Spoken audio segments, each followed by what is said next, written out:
Isa na naman pong mapagpalang umaga po sa ating lahat. Hi everyone! Ako po si Mr. Bernard Tubera Gabaon and welcome back to Bernard T. Gabaon TV. Please subscribe with this channel and hit the notification bell at i-likes mo kabayan at i-share mo sa iyong mga kakilala. Sa umagang ito, pag-uusapan natin ang isang napakapatok na negosyo para sa lahat. Ito ay swak na swak sa masa, middle class at mayaman. At higit sa lahat kabayan, ito ay gustong-gusto ng mga musmos, mga bata, mga may edad, mga middle class, mga binatang dalaga. Nako, patok na patok, gustong-gustong kumain nito at hinahanap-hanap nito. Dahil sa araw-araw, ang gusto natin ay mag-ulam ng negosyong ito. At ano ito, kabayan? Ito ay ang... Ito mga kabayan, pag-uusapan natin ngayon ang napakasimpleng negosyo, madaling gawin. At kahit ikaw pa ay mahirap ang iyong buhay o middle class o marami nang yumaman din dito, ito ay ang meat shop mga kabayan. Meat shop ang i-share kong negosyo sa umagang ito. Pero ito ay kukuha lamang tayo sa simpleng paraan ng pag-meat shop. Siyempre, hindi natin pag-usapan dito yung mga dambuhalang produkto ng mga naglalakihang mga nagninegosyo ng meat shop.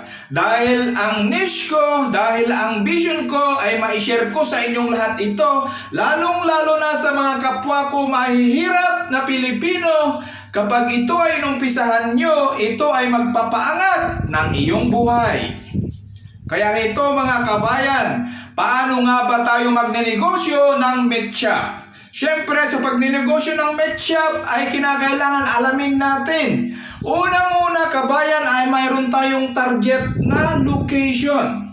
Sa location kasi napaka-importante. Babalikan natin yung capital mamaya kabayan. Dahil sa pagninegosyo ng meat shop ay kinakailangan at mas napakabuti kung ikaw ay magnenegosyo sa thickly populated area. Kahit pa sabihin natin, although na ngayon ay nasa computer age na tayo at madaling online, advantage pa rin kabayan kung ang pwesto mo ay nasa populated area.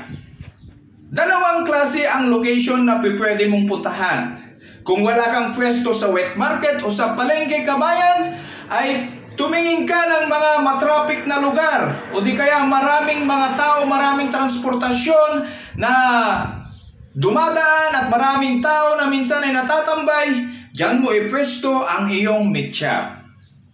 Ngayon, balikan natin yung meat shop kasi meron ka ng location. Tatalakayin natin mamaya yung mga materials mo kung paano mo i-manubra o paano mo i-operate ang iyong meat shop. Ang meat shop kabayan ay kahit mag-umpisa ka lamang sa maliit na puhunan. Siyempre ang unang-unang i-qualify mo ang source ng iyong karne. Saan manggagaling ang source ng iyong karne? Siyempre kung meron ka ng inaalagaan, halimbawa ng mga native na baboy o di kaya 45 days na manok, kabayan, pwede mo nang inegosyo yan. Huwag mo nang pakawalan na iba pa ang magnegosyo niyan. Ikaw na mismo para ma-eliminate mo ang middle class. Kasi lalaki ang iyong income kapag nag-meat shop ka na sarili mong inaalagaan ang iyong ibebenta. Tulad halimbawa ng baboy. Ngunit kabayan, ano ang kakailanganin mo kapag ganyan ang negosyo mo? Siyempre kabayan, ang kailangan mo ay partidor o di kaya yung mga butcher. Kahit hindi naman yung mga butcher na nag-aaral pa, basta marunong lang magpartidor o di kaya mag-butcher, pwede na yan kabayan para mas maliit din yung bayad mo kasi mag-uumpisa ka pa lamang. At bilang isang negosyante o di kaya aspiring entrepreneur, pag-aralan mo ng maigi yung pagbubutcher nila. Kasi pagdating ng panahon na kapag ikaw ay nag-iisa na, kapag nagbenta ka na, ikaw na yung maghihiwa, kailangan alam mo kung paano hiwain yung mga pata, hiwain yung mga liempo, hiwain yung mga maskara. Kailangan alam mong gawin yan kabayan. Yan ang technical ng iyong trabaho. Yan ang technical works ng iyong business. Kinakailangan alam mo yung sequence. Alam mo kung saan nag-uumpisa, kaya paano gawin hanggang maging pera yung negosyo mong yan, kailangan alam na alam mo. So yan kabayan, kapag ka okay na yan, mayroon ka ng butcher, kinakailangan yung mga parapernalyas o di kaya materialis na kinakailangan mo, syempre, yung kahit yung mga itak lamang at sa mga sangkalan na maayos at saka yung lahat ng gagamitin mo, kailangan mo ng kaserola, pagpainitan ng tubig, lahat yan i-produce mo. At kung may pera ka, kahit hindi naman kalakihan, bumili ka ng freezer. Dahil nag-uumpisa ka pa lamang, huwag ka munang bumili ng mga malalaking materyales para ikaw ay magnegosyo ng mga meat grinder. Saka na lang yun. Unti-unti mong pag-aaralan ito, kasi kapag ito ay nag-success ka, habang palaki ka ng palaki, matututo ka dyan na gumawa ng longganisa, matututo ka dyan na gumawa ng tosino, at kung ano-ano pa, pati yung mga buto, alam mo yan na i-digest, i-dissect kapag ka ikaw ay nag-successful. Pero basic tayo mag-uumpisa kabayan.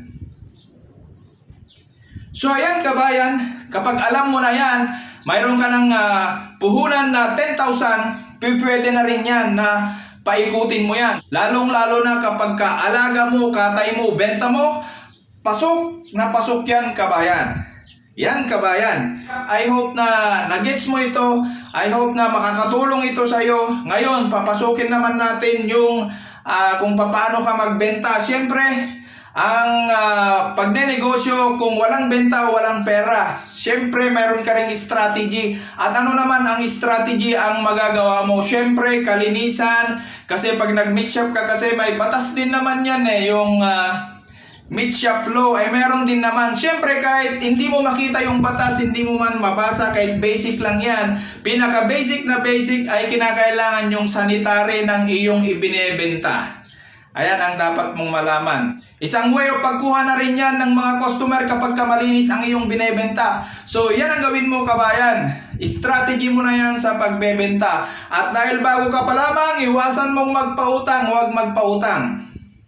Kapag bago pa lamang ang iyong meat shop at yung mga negosyo, ay wag na wag po kayong magpautang.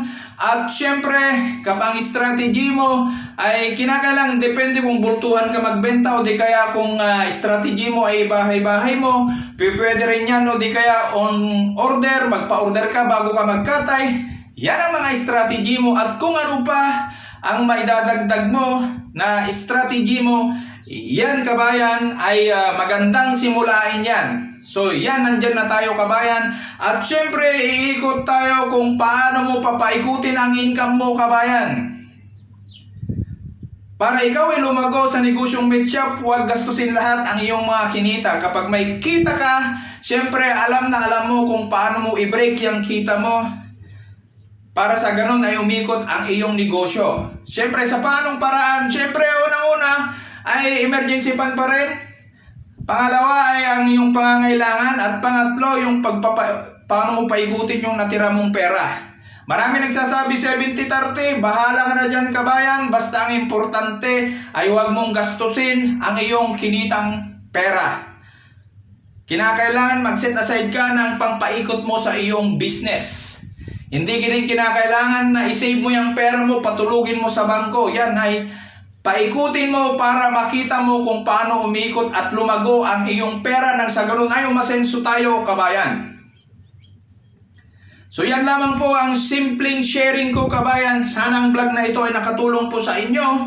At gawin nyo ito kabayan, hindi ito mahirap, madali lang itong gawin kabayan. Ang nais ko lamang po ay makapag-share ng mga vlog na ganito. Huwag nyo naman po sana akong i-bash, dahil intention ko lang po ay kung nakakatulong ang vlog na ito kabayan, muliin na niya yan kita kabayan, na subscribe ang aking YouTube channel, Bernard T. Gabaon TV. At i-share mo at i-likes mo kabayan sa iyong mga kakilala.